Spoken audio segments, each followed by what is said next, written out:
Quantos aqui têm sonhos de crescer ainda mais na sua vida? Levante a mão.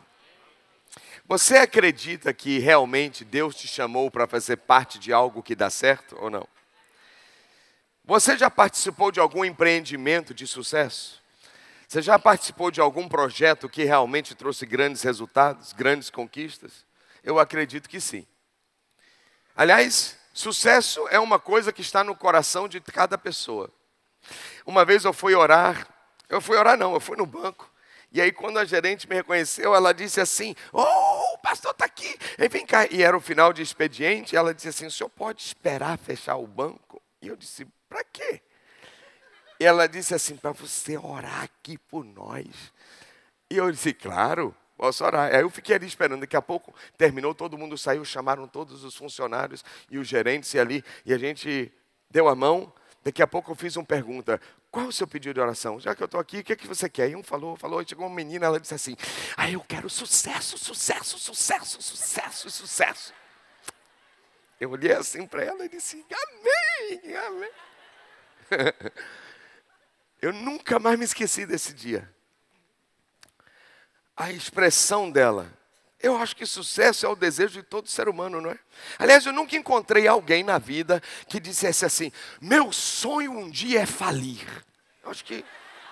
Eu nunca encontrei alguém assim ainda.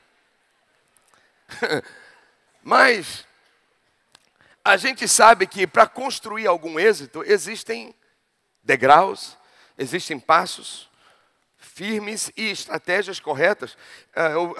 Essa semana eu estava lendo a respeito de uma pesquisa que foi feita a 65 técnicos olímpicos, 65 técnicos que foram às Olimpíadas, perguntando assim: o que é necessário para seu time, para sua equipe ganhar uma medalha?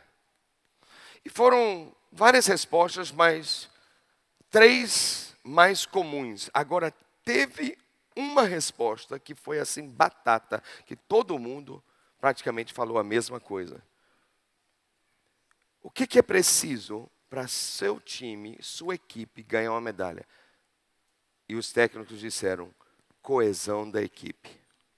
A coesão, que significa a galera chegar junto, ninguém querer ser estrela em cima do outro, todos são iguais, todos trabalham juntos, todos estão focados com o mesmo objetivo e estão dispostos a vencer ou superar qualquer adversidade para ganhar. Isso é coesão, quando você tem a equipe unida, a equipe junta. E eu lembrei de Henry Ford, que ele falou uma coisa muito interessante. Henry Ford, você sabe quem é, né? Ele foi considerado o executivo do século XX. Acho que foi em 1913, algo assim, que ele abriu a fábrica dele da Ford e entrou no mundo inteiro. Tudo que é país tem Ford. E não só o produto dele entrou nas nações, mas as ideias dele também foram exportadas. E ele falou algo muito interessante. Ele disse assim: juntar pessoas é o começo, mas manter as pessoas juntas é um progresso. Agora, trabalhar juntos é sucesso. Aquilo entrou no meu coração. E eu comecei a pensar para a igreja. Deus me chamou para trabalhar na casa dele. E quantos aqui querem ver sucesso na igreja, sim ou não? Aliás, pode ter certeza que todo trabalho é importante, mas não há nada tão relevante e impactante quanto a igreja do Senhor Jesus Cristo em uma cidade. Qualquer coisa que a gente venha fazer por nós mesmos vai durar por um período. Mas o que nós fizermos na igreja, na casa do Senhor, tem um resultado eterno. Porque o que a igreja faz é investir na eternidade das pessoas. Às vezes a gente trabalha para ter uma casa própria. Um dia morre e a casa ficou e acabou. Mas quando a gente investe em pessoas, a gente investe em algo que é eterno. E eu fiquei pensando: uau, se eu pegar esse conceito e a gente trabalhar na igreja assim, porque juntar pessoas na igreja é fácil. É a coisa mais simples. E eu já cheguei a um ponto no meu ministério que multidão já não me impressiona. Embora que eu acredito mesmo na unção de multidões e de salvação de massa, em massa. Eu acredito com todo o meu coração que essa igreja vai conquistar muito nessa cidade. Quem concorda comigo? Mas eu fico pensando, tá bom, juntar pessoas. Nós temos aqui pessoas aqui na igreja, a gente se junta, a gente está aqui. Agora é manter juntos. Porque o inimigo trabalha para tirar a gente da igreja. Quantos aqui já foram tentados a sair da igreja? Todo mundo, não precisa mais levantar a mão. Eu tenho certeza disso. Porque ele é o divisor, ele trabalha para dividir. Fez isso com Adão e Eva. Fez isso com os 12 de Jesus. Fez isso com o próprio Jesus, tentando separar Jesus da direção do Pai e do Espírito Santo. Porque ele caiu, ele quer que todo mundo caia com ele. Quem pode dizer, não vou não. Mas ficar juntos é um progresso, mas trabalhar juntos é o sucesso. E o meu sonho, e eu acredito que é o sonho de Deus, é que toda essa igreja trabalhe para o sucesso do reino de Deus. Vai chegar o dia em que todas as ovelhas desse rebanho vão estar fazendo alguma coisa para Jesus Cristo. Oh, glória! Eu senti um pouco, eu estava esperando um pouquinho mais de ânimo e fé. Eu sei que você gosta de só aparecer no domingo. Eu sei que você gosta de esquentar essa cadeirinha aí. Eu sei, mas Deus vai levantar você dessa cadeira e vai usar você para a glória dele. Deus vai fazer isso. Você não vai ficar aí amarrado em cadeira, não. Amém? E vai chegar o dia em que todos vocês... E quando acontecer, vai dizer, bem que o senhor falou, pastor, eu lembro aquele culto. Pois é, estou profetizando. Deus vai usar você. Você não foi chamado para ficar aí parado e a igreja andando e você aí parar. Não, você vai ajudar. Quantos aqui querem ajudar a sua igreja a crescer? Diga amém. Queremos levar o evangelho, queremos ganhar amigos, queremos atrair as pessoas, queremos mostrar esse Jesus que transforma e transforma de verdade nossa vida. Precisamos fazer isso. O Brasil está precisando. O mundo precisa de esperança. O mundo precisa de Jesus. Agora, para a gente trabalhar juntos, a gente precisa saber como trabalhar. A gente precisa saber o que fazer. Porque pode acontecer de o pessoal chegar aqui e dizer, e agora? Eu quero trabalhar, eu quero ajudar. O que eu posso fazer? Tá bom, vou dizer. Domingo passado, nós aprendemos sobre o fundador da igreja. O dono da igreja chama-se Jesus Cristo. O dono da igreja não é Milton Ebenezer. O dono da igreja quem é? É Jesus. Eu não paguei o preço para a sua salvação. Foi Jesus que pagou o preço. Ele é o dono de todos nós. Ele é o Senhor da nossa vida. E porque Ele desenvolveu a igreja, foi Ele que pensou sobre a igreja, Ele sabia como a igreja deveria funcionar. Então Jesus, antes de edificar a igreja, antes de Jesus fazer a igreja nascer, ele primeiro viveu um estilo de vida para que a igreja pudesse dar sequência, para que a igreja pudesse dar continuidade. E nós começamos a analisar semana passada a vida de Jesus, um perfil da vida de Jesus. Alguém estava aqui semana passada, não? Quando a gente analisou isso. E o que foi que a gente descobriu? Texto e mais textos e mais textos e mais textos que nós lemos. Nós descobrimos que Jesus Cristo ama e eu amava estar com as pessoas. E em particular, tinha um lugar que ele gostava de encontrar com o pessoal. Aonde é que Jesus gostava de estar? Nas casas. Nas casas. E é curioso que em vários lugares da Bíblia, talvez tenha alguma indicação, mas em vários momentos, quando Jesus entrava na casa de alguém, tinha uma janta, tinha uma comidinha, tinha alguma coisa. Talvez, eu não sei se foi por isso. Eu acho que não. Eu acho que Jesus estava pensando além da comida. Mas é bem-vinda, né? A comida. Mas quando Jesus entrava na casa, ele descobria as necessidades daquela família. Ele percebia que alguém estava doente. Ele descobria que alguém estava oprimido, que alguém estava triste, que alguém estava perdido. E ele ministrava. E ao ele sair daquela casa, nunca mais aquele lugar era a mesma casa. Jesus amava tanto essa experiência que os religiosos começaram a dar apelido para Jesus. Como assim? Jesus começou a ir tanto às casas e fazer uma comidinha com as pessoas, que as pessoas começaram a tirar sarro dele. Dá uma olhada aqui nesse texto aqui. Olha aqui comigo. Vamos lá? Lucas 7, versículo 34. E veio o Filho do Homem, que é Jesus, fazendo o quê? Comendo e bebendo, e vocês dizem, aí está um comilão e beberrão. Quem é ele? Amigo de publicanos e pecadores. Aí ele faz uma declaração super interessante, diz assim, mas a sabedoria é comprovada por todos os seus discípulos. Ok, dá uma paradinha aqui. Veja só, Jesus está dizendo assim, realmente eu entro, pode cortar a imagem, por favor. Jesus realmente está dizendo assim, eu quero que você acompanhe comigo. Jesus está dizendo assim, estão me chamando de comilão? Vocês estão dizendo que eu sou beberrão só porque eu fico todo dia indo para a casa de alguém, orando por pessoas e ajudando pessoas e jantando com as pessoas? É. Ah, então, por alguma razão você acha que Deus não aprova isso? É porque o seu paradigma de religião não permite entrar nas casas, eu já entendi. Mas eu vim para entrar na contramão porque a sua religião não está fazendo nada com Israel. Não está dando em nada e eu vim mostrar uma proposta diferente. Mas a sabedoria será comprovada não por mim, mas pelos meus discípulos. Não precisa perguntar a mim. Pergunta a eles que ao sair de uma casa, se alguém não recebeu uma vitória. Se ao sair de uma casa, alguém não recebeu uma cura. Ao sair de uma casa, se um casamento não foi restaurado. Pergunta a eles se está tendo resultado ou não. E eles, ó, calados. Porque eles sabiam que aonde Jesus entrava, milagres aconteciam. Quantos querem que Jesus entre na sua casa? Aí, sabe o que é curioso? Depois de chamarem Jesus de comilão e beberrão, vem um cara e convida ele para jantar. Olha aí, veja o próximo versículo. A Bíblia diz, e convidado por um dos fariseus, para quê? Jantar. Jesus agora, o que ele fez? O que Jesus fez? Não, Jesus disse, não vou não, já estão me chamando de comilão, sabe uma coisa, não vou não. Jesus ligou para a opinião das pessoas?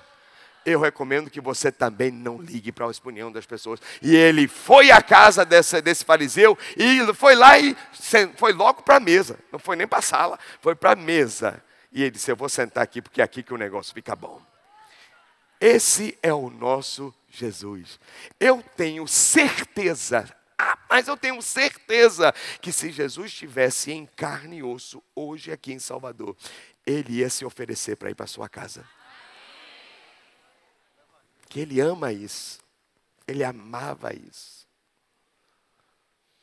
E agora você vê o evangelho entrando nas casas das pessoas. Jesus entrando nas casas, levando esperança, boas notícias para onde ele ia. E finalmente, chegou o dia dele ir para o céu e a igreja nascer e ele entregar esse projeto para os seus 12 e entregar para a sua equipe. E a Bíblia ensina que quando o Espírito Santo foi enviado sobre a equipe para que eles fossem capacitados, 120 pessoas estavam reunidas naquele lugar. A Bíblia diz que aquele que amava as casas, que fabricou a igreja, que fez a igreja nascer com um pensamento, e o pensamento é dele, não é o nosso. Jesus não escolheu um prédio para a igreja nascer, Jesus não escolheu uma praça para a igreja nascer, Jesus não escolheu uma avenida para a igreja nascer, Jesus escolheu uma casa. E num terraço de uma casa, ali estavam as pessoas reunidas e o Espírito Santo desceu no dia de Pentecostes. Ok, só que quando a igreja nasceu, só tinham judeus. E Deus não ama só Israel. Deus quer salvar o quê? O mundo inteiro. E chegou um momento que Jesus disse assim, está na hora da minha igreja romper as fronteiras e passar as divisas. Eu agora não quero salvar apenas judeus, eu quero salvar os gentios. E gentios era uma expressão que no grego significa etnia, significa nações. Eu quero salvar as nações. O judeu, ele chamava todo mundo que era estrangeiro de outro país de gentio. Então isso significa gentio na Bíblia. E agora, Deus vai fazer a igreja nascer para pessoas não judias.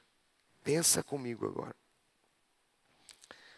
E a Bíblia diz que Deus tocou o coração do apóstolo Pedro para ser esse instrumento, para começar o evangelho na casa de Romanos, tá? na casa de pessoas que eram do Império Romano. E a Bíblia ensina que Pedro está numa cidade chamada Jope, na boa, no terraço, esperando o almoço chegar. E ele tem uma visão. E nessa visão Deus se comunica com ele e diz assim, olha, 3 homens estão chegando aí, quando eles baterem na sua porta, eu quero que você vá com eles e não questione nada, porque sou eu que estou fazendo isso.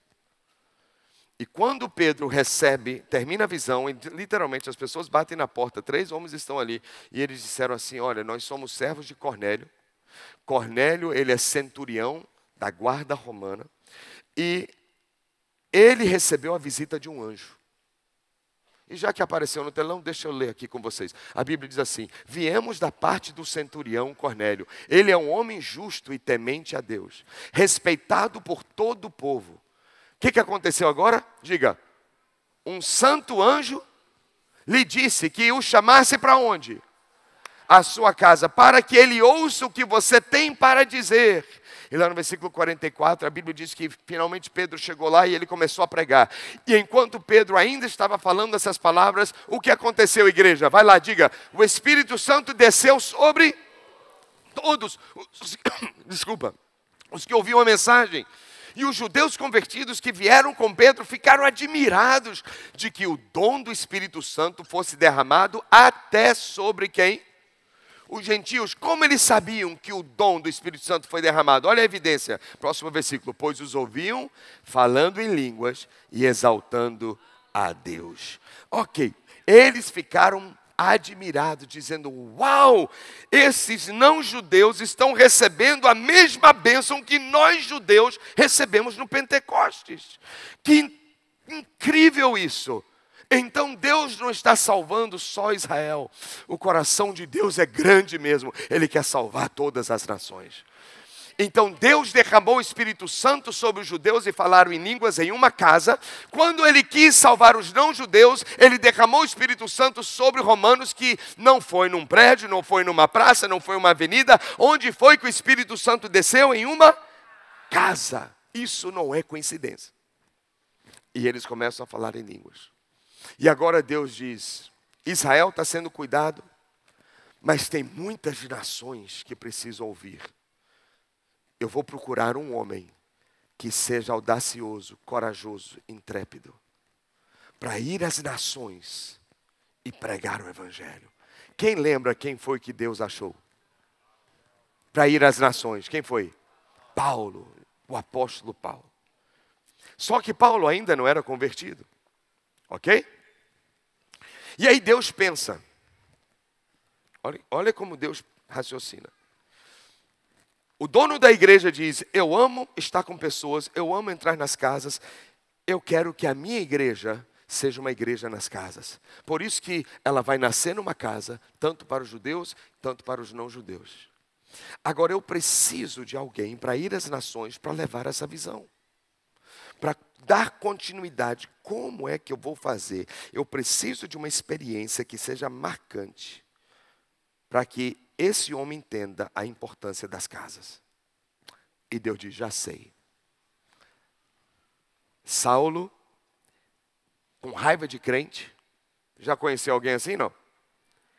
Com raiva de crente, não perguntei se era você não, estou perguntando se você... Mas pode admitir, quantos aqui não gostavam de crente?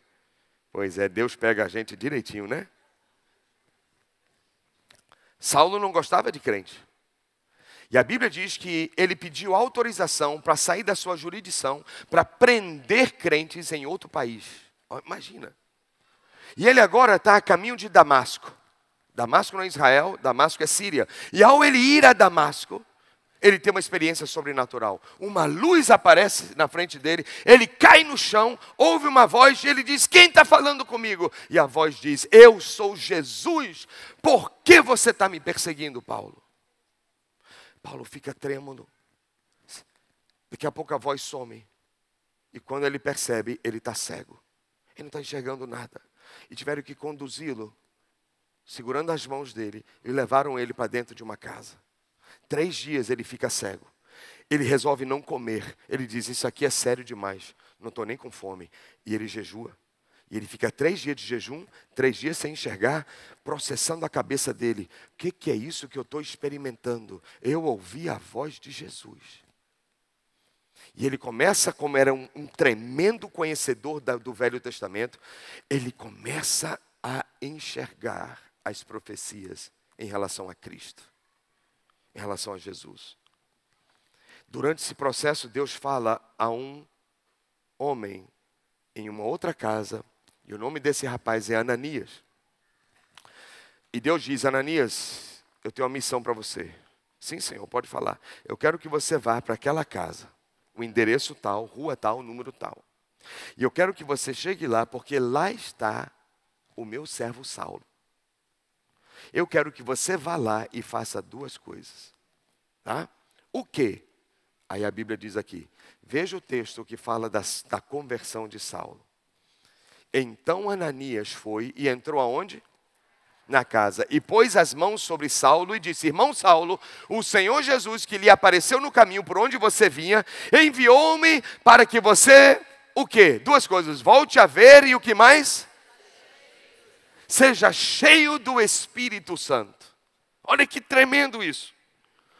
Volte a ver. E quando Ananias botou a mão na cabeça dele, a Bíblia diz que escamas caíram dos seus olhos. E ele teve uma nova visão da vida, uma nova visão do futuro, uma nova visão do reino de Deus.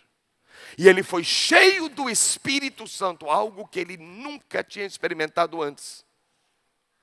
E agora, ele começa a falar em línguas, porque a Bíblia diz que Paulo falava em línguas. Então Paulo está tendo a mesma experiência de Pentecostes, Atos 2, a mesma experiência de Atos 10 na casa de um romano, e agora Paulo está sendo cheio do Espírito Santo, só que agora o detalhe ainda é maior. Qual é o detalhe?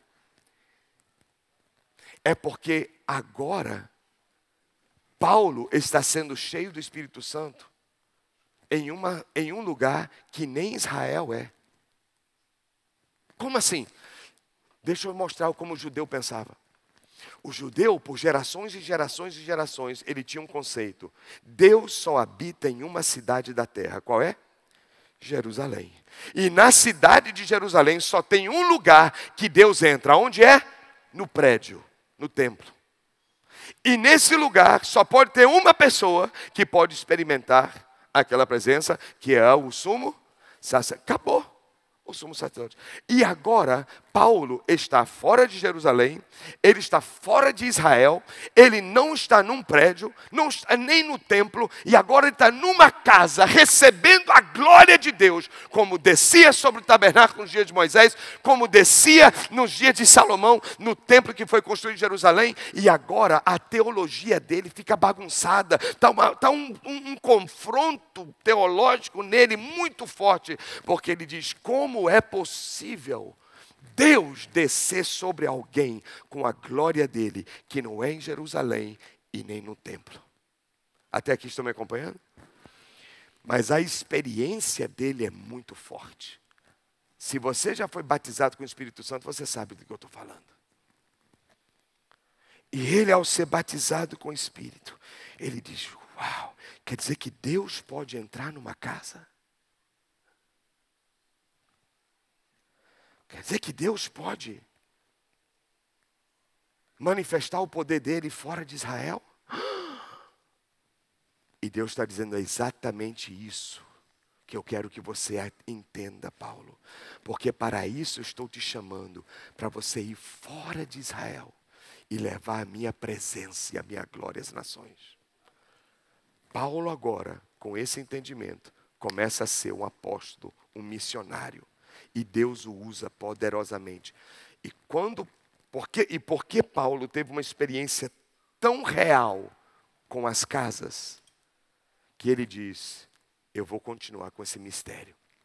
E a Bíblia ensina que o ministério de Paulo desenvolveu-se nas casas. E um dia ele dá um depoimento. Veja o que ele diz aqui nesse texto. Ele diz assim: vocês sabem que não deixei de pregar-lhes nada que fosse proveitoso, mas ensinei-lhes tudo publicamente. Aonde? E o que ele falava de casa em casa? Ele diz assim: testifiquei tanto a judeus como a gregos que eles precisam que converter-se a Deus com arrependimento e fé em nosso Senhor Jesus Cristo. Esta era a mensagem de Paulo quando ele entrava na casa de alguém. Agora, ao Paulo viajar para tudo que era país, para pregar o evangelho, ele ficou assustado com uma coisa. Que todo lugar onde ele ia, ele encontrava judeu. Parecia baiano. Não é? Onde você vai no Brasil, você encontra quem? Baiano. Tem baiano em tudo que é lugar. É impressionante. Onde você vai dizer, minha tia é de Jequié. Né? Olha, eu nasci em Santo Antônio. É impressionante em todo lugar. É por isso que o Brasil é uma bênção, amém? Bem, aí ele encontra judeu em tudo que é canto. Só que judeu tem uma mentalidade religiosa. Qual é a mentalidade religiosa? Lá de trás, os judeus, quando estavam morando numa cidade, eles pensavam assim, não, Deus, ele só trabalha em prédios. Então, aonde eles moravam, eles construíam o quê? Sinagogas. Então, para Paulo poder encontrar os judeus e poder falar de Jesus para ele tinha que entrar onde? Em sinagogas. Só que Paulo tinha um problema tremendo com isso. Porque a sinagoga era um lugar onde a religiosidade estava cristalizada na mente das pessoas. E toda vez que Paulo entrava em sinagoga, dava confusão, dava problema. As pessoas ficavam com raiva dele. E teve uma certa vez que ele ficou por aqui, já não estava aguentando mais. E ele disse o seguinte, ao ele trabalhar numa sinagoga, eu tentar evangelizar lá dentro. A Bíblia diz que os judeus, opondo-se a ele, lançando maldições, Paulo sacudiu a roupa e lhes disse, caia sobre a cabeça de vocês o seu próprio sangue. Estou livre da minha responsabilidade. De agora em diante irei para quem? Nessa cidade agora vou procurar os gentios. E então Paulo saiu da sinagoga. Paulo o que, gente? Mais forte. Ele saiu da onde? Saiu da onde? Até que enfim. E ele foi para onde? Para casa. E nesse casa de um sujeito chamado Tício Justo, que era temente a Deus e que morava do lado da sinagoga. E porque agora ele foi para casa, algo começou a mudar. Mudou tanto que a Bíblia diz que Cristo, que era o chefe da sinagoga, o que aconteceu com ele?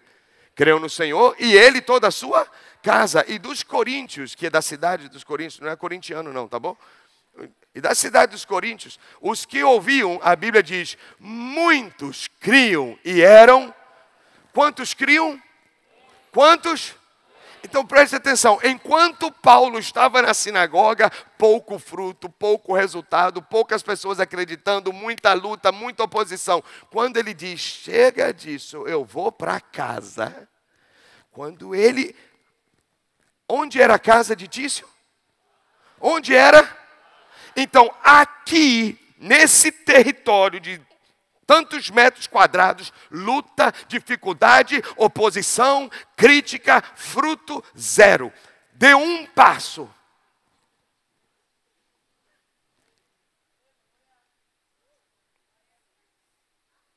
Faz sentido isso? Mudou o clima espiritual. Entrou numa casa. Começou a chover gente, começou a converter multidão de pessoas. Por quê? Porque Deus tem algum negócio com casa, que eu ainda não sei explicar direito, mas eu sei que tem algum mistério aí. E eu acho que Deus está interessado na casa de alguém hoje à noite. Eu acho que Ele tem. Paulo começou a ter tanto resultado com casas, que aonde ele ia, ele abria uma igreja. E onde é que ele abria a igreja? Nas casas. E Paulo se dedicou tanto às casas, que a Bíblia ensina, na última referência da vida de Paulo, depois desse texto não tem mais referência nenhuma da vida dele e do que aconteceu. Paulo foi condenado, e quando ele foi condenado, ele sabia que ele ia morrer, ele apelou ao Supremo Tribunal Federal, né? E aí ele pediu habeas corpus. E foi concedido, no caso dele foi concedido. E a Bíblia diz que ele teve liberdade condicional.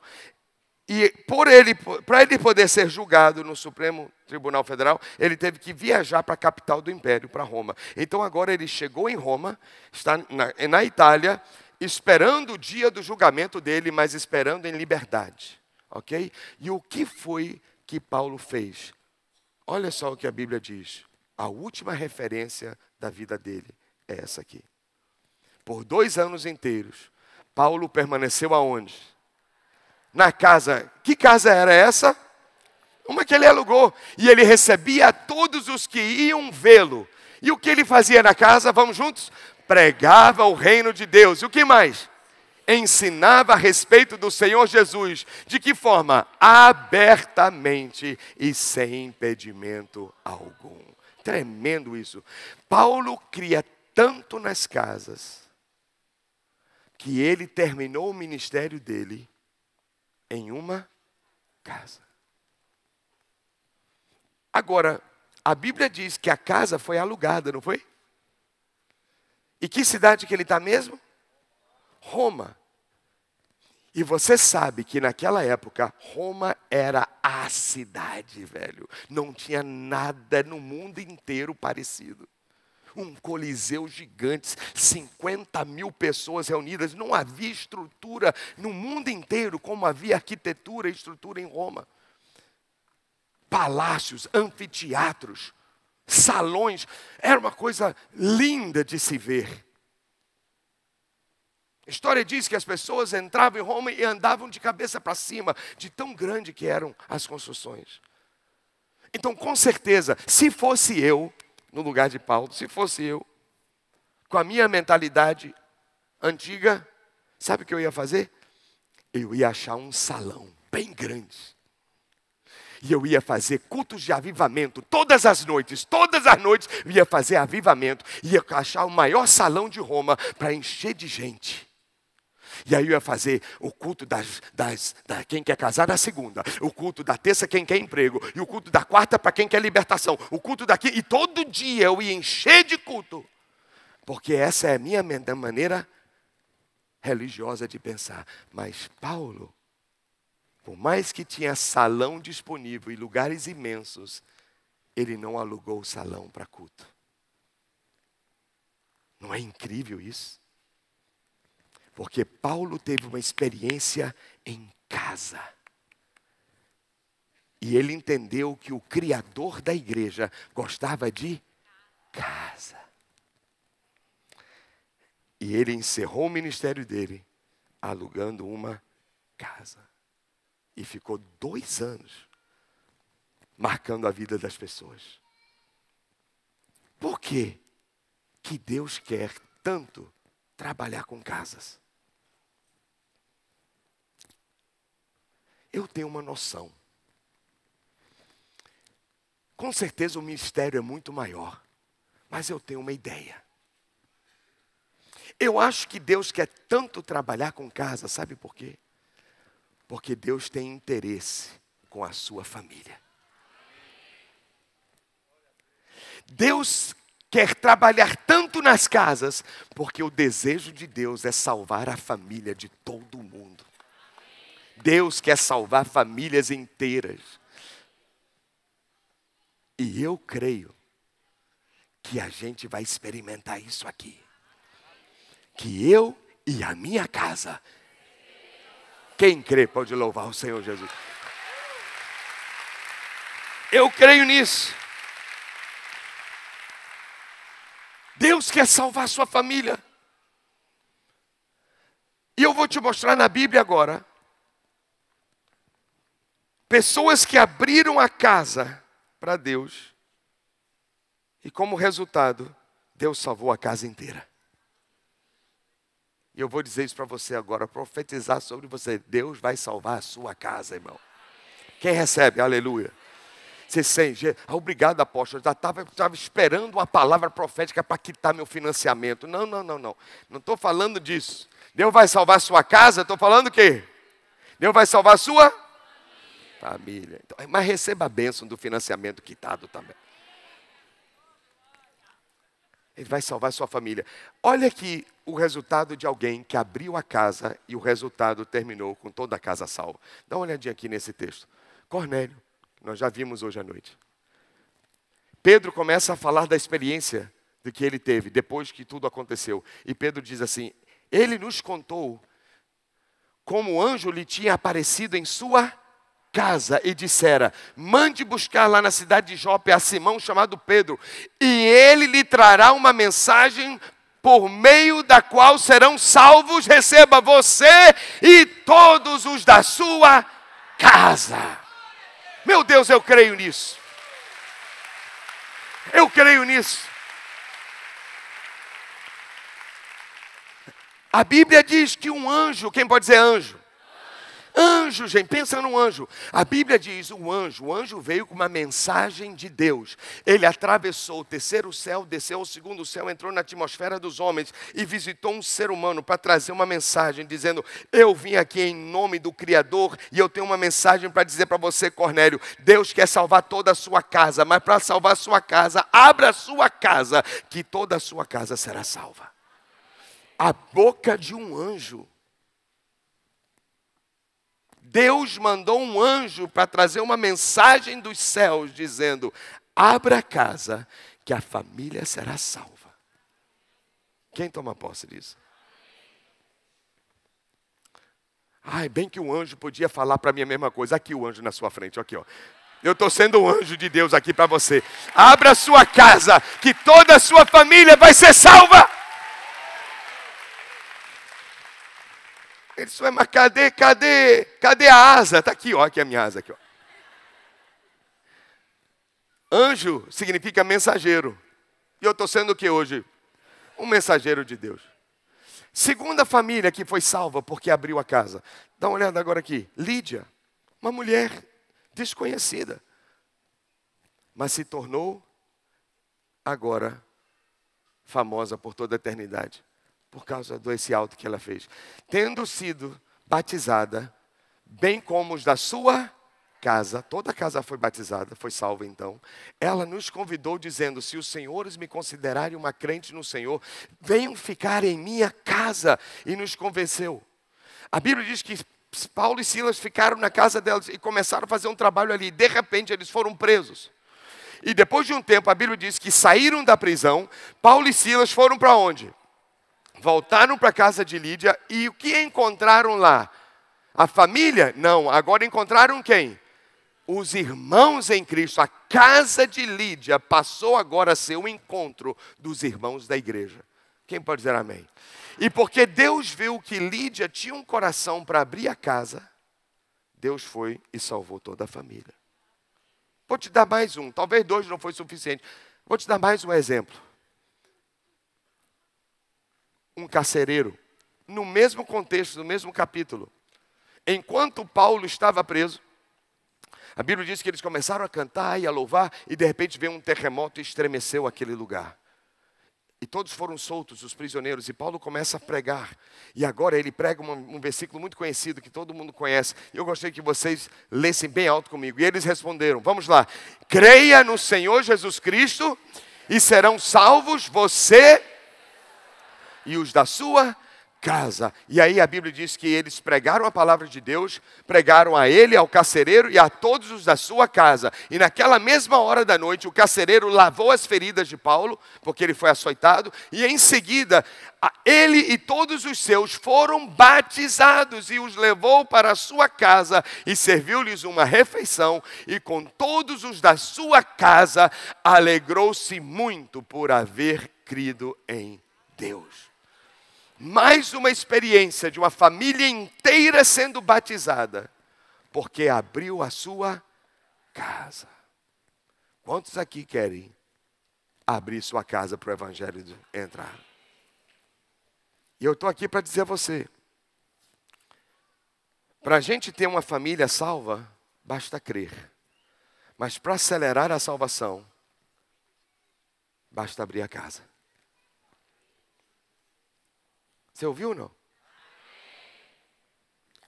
Toda vez que eu conto uma história assim, e eu penso em células, penso em salvação, eu lembro do meu sogro. Tadinho, acho que ele já está até cansado de tanto eu falar isso.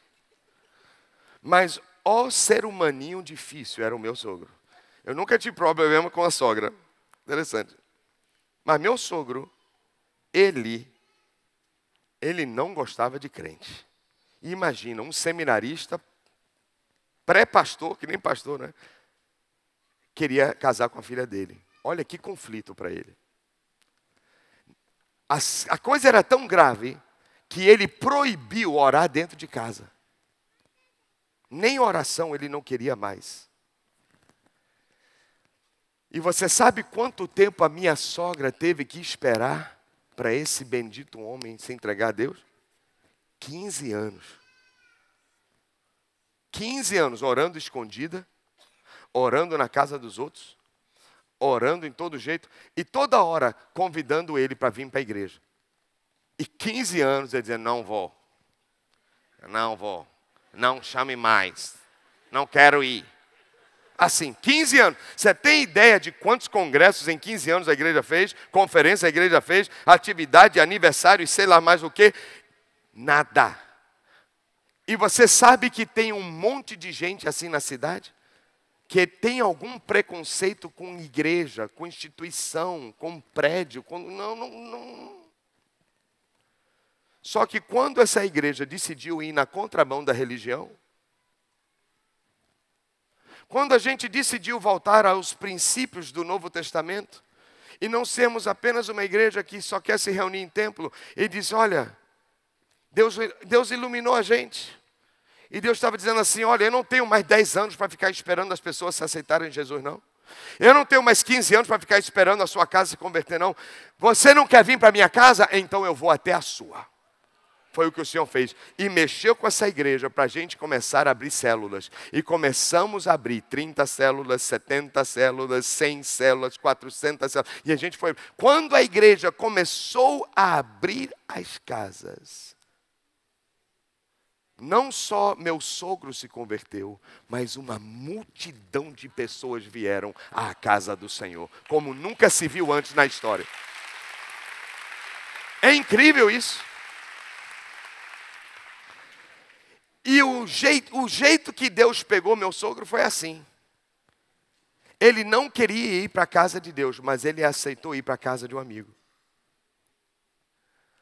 E aí ele chegou lá, ele começou a ver que crente não era idiota, que crente não era tapado, que crente não era atrasado. Começou a ver que tinha crente que era legal, que crente era gente boa, que tinha crente preparado, tinha crente inteligente, tinha crente gente de Deus. E ele começou a quebrar os tabus e os conceitos que ele tinha. Mas ele ainda não vinha para o prédio, ainda não vinha para o templo. Mas ele continuou indo para as casas. Até que um dia ele aceitou Jesus dentro da casa. E a conversão foi tão real, da experiência espiritual ser numa casa, que um dia ele disse, eu vou ser líder de uma casa também, de oração. E ele se tornou um líder de célula, e depois ele foi desenvolvendo espiritualmente, depois ele se tornou um pastor, e hoje ele lidera mais de 30 células para a glória do Senhor Jesus Cristo. Quem pode dar um aplauso ao Senhor? Isso não é tremendo? É tremendo isso. Então pode ter alguém que você está tentando trazer, ó, e o segredo não é ficar convidando para culto. É convidar para a sua casa. Faz uma moquequinha, nem que seja de ovo. Faz uma moquequinha para ver se não vem. Convida. Chama. Quem está ouvindo? Chama, convida. Você vai ver que as pessoas têm menos resistências. E ali vão descobrir que orar é bom. Compartilhar é gostoso. Ter comunhão é maravilhoso. Daqui a pouco a pessoa já está perguntando, quando é a próxima semana? Daqui a pouco está tão gostoso que na hora de terminar diz assim, ué, já? Pois é assim que acontece. E as pessoas vão quebrando as resistências, e o inimigo vai sendo derrotado na vida das pessoas. Quando vê um dia, vão entrar por aquelas portas ali, e vão ser fiéis discípulos do Senhor Jesus Cristo, para sempre. Célula é uma estratégia divina que nasceu no coração do Criador da igreja, do fundador da igreja, Jesus Cristo. Célula não é uma ideia de um coreano, de um colombiano ou de um brasileiro. Célula é uma ideia de Deus. E lembre-se, qual é o segredo que deve estar em todas as equipes que querem alcançar um sucesso? Coesão, trabalhar junto, vestir a camisa. É por isso que hoje eu estou com a camisa profética. Hashtag I love my célula. I love, por quê? Porque eu já vi testemunhos demais, eu já tenho depoimentos suficientes para acreditar que Deus habita na célula, que Deus faz milagre na célula, que Deus opera na célula, que Deus transforma famílias dentro de uma célula. E eu visto com alegria, com prazer. E eu estou sonhando a Deus que você viste essa camisa também. Balança alguém e diga assim, veste a camisa da igreja, vai.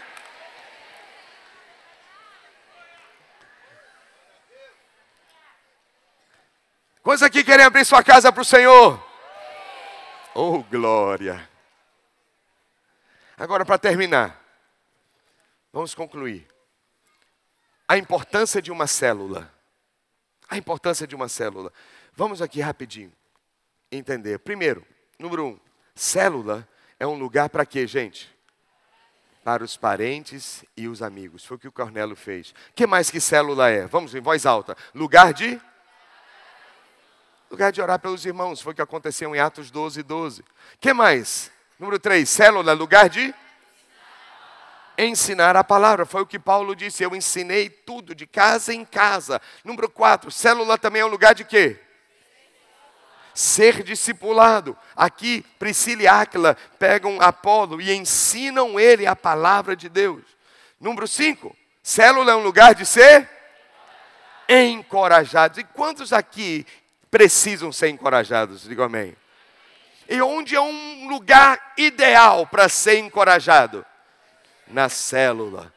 Paulo, todo arrebentado, machucado, açoitado injustamente, poderia ficar com raiva, com ódio e pedir a Deus para matar todos aqueles caras.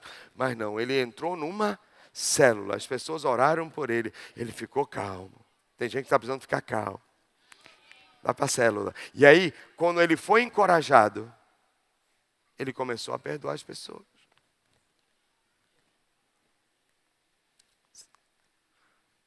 Deus tem um negócio com célula. Deus tem o que, gente? E tem mais uma bênção aqui para você. Nós já vimos aqui um detalhe. Ouvimos falar de Lídia, de Tício, Cornélio, pessoas desconhecidas. Mas por causa de uma atitude, seus nomes entraram nos registros eternos das Escrituras. Nunca mais seus nomes deixarão de ser conhecidos. E você quer saber quem tem um nome que jamais deixará de ser lembrado? Olha aqui, veja esse texto. Tem mais 4 textos aqui que a Bíblia diz de pessoas comuns que entraram nas narrativas eternas da Bíblia. Gaio, que foi hospitaleiro e recebeu toda a igreja. Depois, Priscila e Áquila, é um casal que diz assim, os saúdam afetuosamente no Senhor. Também a igreja que se reúne aonde?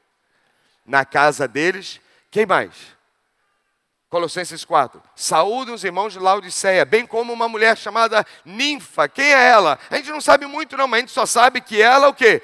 Reunia a igreja em sua casa. E o que é lindo, número 4 ali, Filemão 1. Paulo diz assim, ao amado Filemão, também nosso colaborador, a irmã Áfia, que era a esposa dele, e também um abraço para Arquipo, que era o filho de Filemão, nosso companheiro de lutas, e a igreja que se reúne com você em sua casa.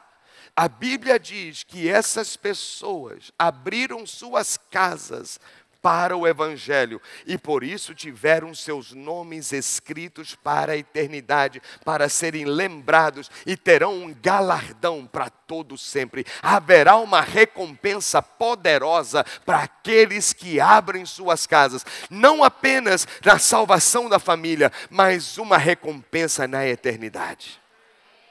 Na eternidade.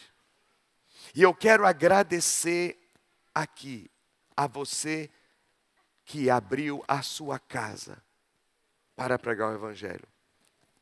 Eu vou pedir que todo líder de célula, por 1 minuto, fique de pé, por favor. Todo líder de célula que está aqui hoje à noite. Ok. Eu quero dizer para você de todo o meu coração e da parte do Senhor Jesus Cristo, obrigado por você ser uma joia preciosa nessa igreja. Porque eu tenho certeza que em algum dia Satanás tentou provocar você para fechar sua célula. Todos vocês. Mas vocês passaram no teste. E vocês não deram ouvidos para o mentiroso. Porque vocês entenderam a importância da sua casa. E porque você tem essa atitude, eu agradeço a Deus por você existir, por você fazer essa igreja ser uma bênção que ela é. Mas também eu quero te lembrar que o que você está fazendo, ainda que alguém esqueça, ou talvez alguém não dê o valor que você mereça, mas tem alguém que vai se lembrar para sempre. E você terá seu galardão para toda a eternidade. Toda a sua casa será bendita pelo trabalho que você está fazendo. Pode aplaudir mesmo essa equipe maravilhosa, que é de Deus mesmo. Um beijo no seu coração, Deus te abençoe, podem sentar. Então nós vamos encerrar. Se você veio domingo passado, você lembra que nós encerramos domingo orando, fazendo a seguinte oração: Jesus, entra na minha casa, não foi? Se a gente aprendeu que Jesus gosta tanto de entrar em casa e onde ele entrava milagres aconteciam, terminamos o culto dizendo: Jesus, entra na minha casa. Inclusive a gente até cantou uma música que diz exatamente: entra na minha casa. Lembra disso? Pois é. Então, domingo passado, nós oramos dizendo: Jesus, entra na minha casa. Só que esse domingo nós vamos dar um passo além e vamos fazer uma oração mais ousada ainda. Qual é a oração que a gente vai fazer juntos? Todo mundo aqui no telão. Vamos lá em voz alta. Jesus, faça da minha casa uma casa de oração. Aleluia! Pode dar um grito de vitória mesmo. E bota ali o hashtag agora, ó. Todo mundo bonito vestindo uma camisa. Amo minha célula. Amo minha célula. Glória a Deus. Amém. Pode aplaudir Jesus, o Senhor Deus mesmo. Vamos ficar em pé então, vamos agradecer ao Senhor. Você gosta de estudar a palavra, não? Tem dia que a gente estuda, tem dia que a gente prega.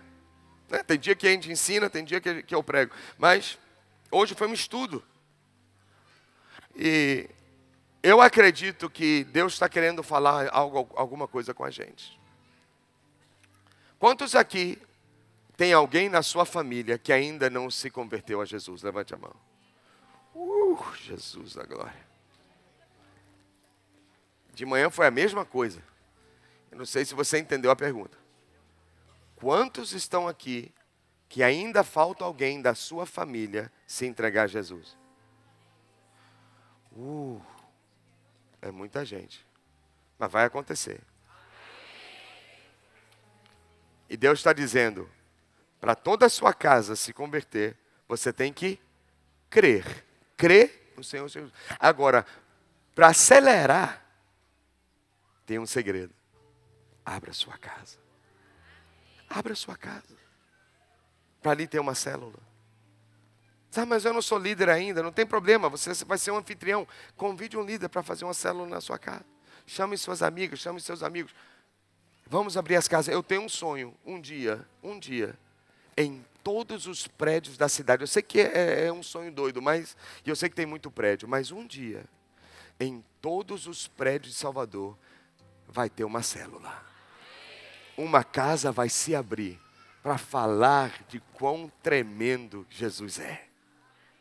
Em todas as ruas vai ter uma chance. Se alguém não quiser ir 10 quilômetros para o prédio da igreja, não tem problema. Sobe 10 andares, lá tem uma igreja também se reunindo. É a célula do Senhor Jesus. Eu creio nisso. E a minha oração agora é que seu coração amoleça. Que você não só abra seu coração para Jesus, que você abra a porta da sua casa para Jesus. Porque Deus precisa disso.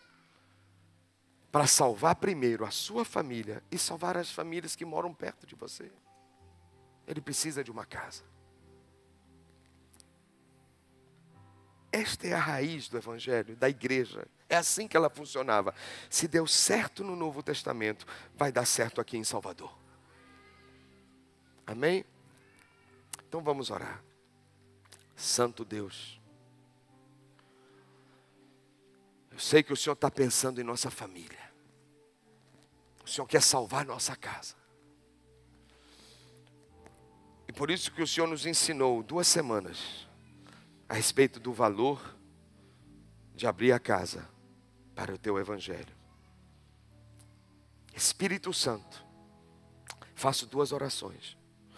A primeira é que se tem alguém aqui na igreja que só está vindo domingo, que não frequenta a célula, não vai para a casa de ninguém, eu oro, meu Deus, que hoje, radicalmente, haja uma mudança.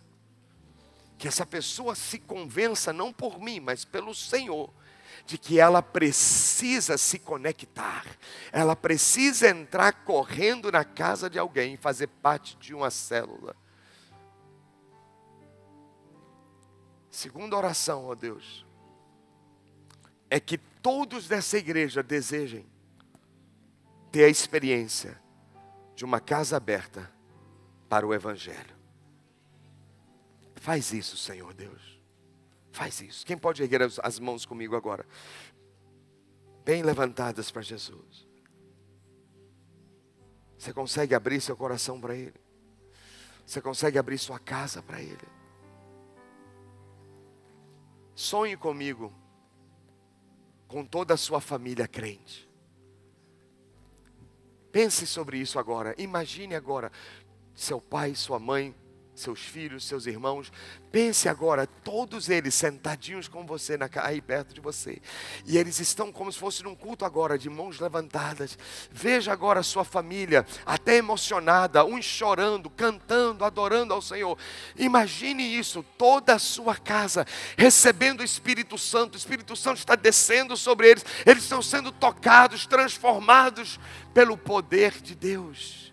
Toda a sua casa na casa de Deus. Veja isso. E como isso pode acontecer? Então vamos antecipar um pouco a visão. Veja você abrindo a sua casa.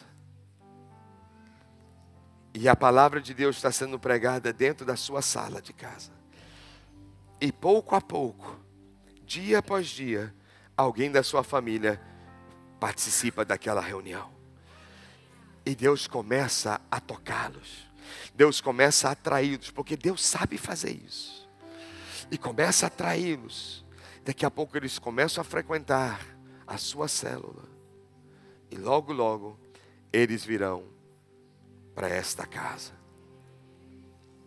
Senhor, quem pode orar comigo? Diga: Jesus, eu creio que Tu és o meu Salvador. E está escrito: creia no Senhor Jesus Cristo e serás salvo, tu e a tua casa. Senhor Jesus, eu creio em Ti.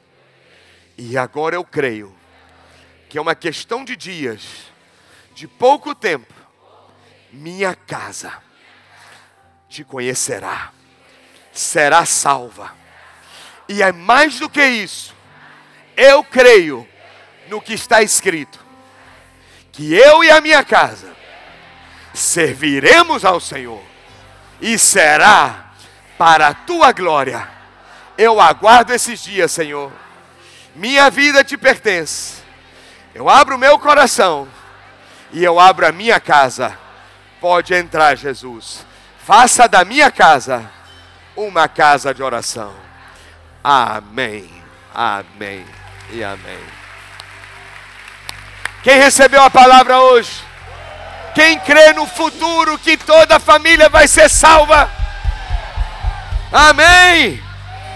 Então, por favor, peço que ao sair e ir para casa, você possa encorajar alguém, dando um abraço bem forte, bem gostoso, dizendo assim: Deus vai te usar muito, e a sua casa vai ganhar muita gente para Jesus.